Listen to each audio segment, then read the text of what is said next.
ഉക്രൈനുമായി Russia നടത്തിയ പോരാട്ടം അത് 4 കൊല്ലത്തോളമാകാൻ പോവുകയാണ്. 2022 ഫെബ്രുവരിയോടുകൂടി തുടങ്ങിയ പോരാട്ടം അത് 2026 മുമ്പ് തന്നെ പര്യവസാനിപ്പിക്കാനുള്ള ശ്രമങ്ങൾ നടക്കുന്നുണ്ട്.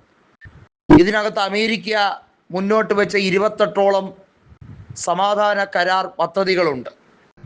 ആ ടേംസ് ആൻഡ് കണ്ടീഷൻസ് അംഗീകരിച്ച് മുന്നോട്ട് പോകണമെന്ന് ഉക്രൈൻ പ്രസിഡന്റിനോട് വളരെ വിശദമായി തന്നെ അമേരിക്ക പറഞ്ഞു. ഇല്ലെങ്കിൽ അതിൻ്റെ പ്രത്യാഘാതം വളരെ ഭയാനകമായിരിക്കും.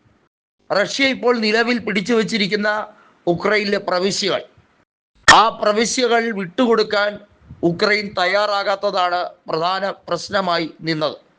എന്നാൽ റഷ്യൻ അധിനിവേശം ഉള്ള മുഴുവൻ പ്രദേശങ്ങളും വിട്ടുകൊടുക്കാൻ കഴിയില്ല.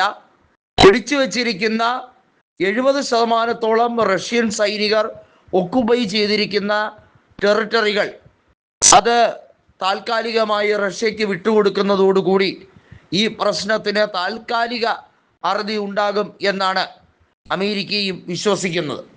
എന്നാൽ അങ്ങനെ ഉക്രൈനും റഷ്യയും തമ്മിലുള്ള പോരാട്ടം അവസാനിക്കുമോ? ലോകരാജ്യങ്ങൾ മുഴുവൻ ഉറ്റുനോക്കിയാണ്. ഫ്രാൻസ് പറയുന്നുണ്ട് അങ്ങനെ ഇങ്ങനെയൊന്നും തോറ്റുകൊടുക്കാൻ റഷ്യ തയ്യാറാകില്ല. നമുക്കറിയാം, സുരക്ഷാ സമിതിയിലെ യൂറോപ്പിൽ നിന്നുള്ള പ്രതിനിധികളായിട്ടുള്ള രാജ്യങ്ങളെന്ന് പറയുന്നത് ഫ്രാൻസ്, യുണൈറ്റഡ് കിങ്ഡം, റഷ്യ, ഈ 3 രാജ്യങ്ങളാണ്, ചൈനയും US കൂടാതെ. ഇതിനകത്ത് ഫ്രാൻസ് നിലപാട് വ്യക്തമായി പറഞ്ഞിരിക്കുന്നു. ഇതിനകത്ത് യൂറോപ്യൻ യൂണിയൻ ഈ വിഷയങ്ങളിൽ കൃത്യമായിട്ടുള്ള നിലപാടുകൾ എടുത്തതാണ്.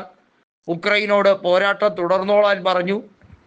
യൂറോപ്യൻ യൂണിയന്റെ പരിപൂർണമായ സഹായമുണ്ടാകും.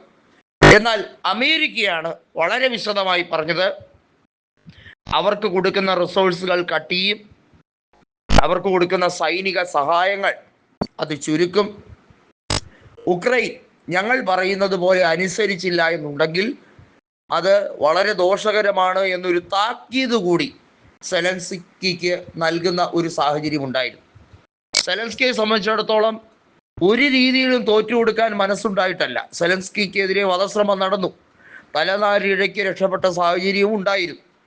പക്ഷേ ഉക്രൈനിലെ കൊട്ടാരം ആക്രമിച്ചത് ഉൾപ്പെടെയുള്ള സാഹചര്യങ്ങൾ നമുക്ക് എല്ലാവർക്കും അറിയാം.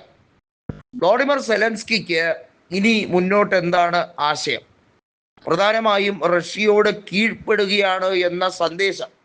അത് ഉക്രൈൻ പോരാളികളുടെ മൊറൈൽ ബൂസ്റ്റിനെ നഷ്ടപ്പെടുത്തുന്ന, അല്ലെങ്കിൽ അവരുടെ പോരാട്ട വീര്യത്തെ, മനോവീര്യം കെടുത്തുന്ന സാഹചര്യമാണ്.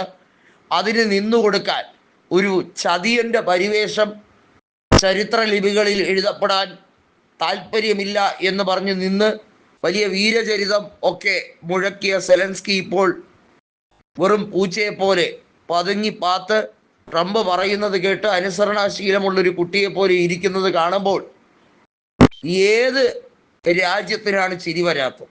കാരണം ഇത്രയേറെ പോരാട്ടം നടത്തിയത് എന്തിൻ്റെ പേരിലായി? വാസ്തവത്തിൽ റഷ്യക്ക് വലിയ നഷ്ടമാണ് ഉണ്ടായത്. റഷ്യക്ക് സാമ്പത്തികപരമായും സൈനികപരമായും ഒക്കെ നഷ്ടങ്ങൾ അനേകമാണ്.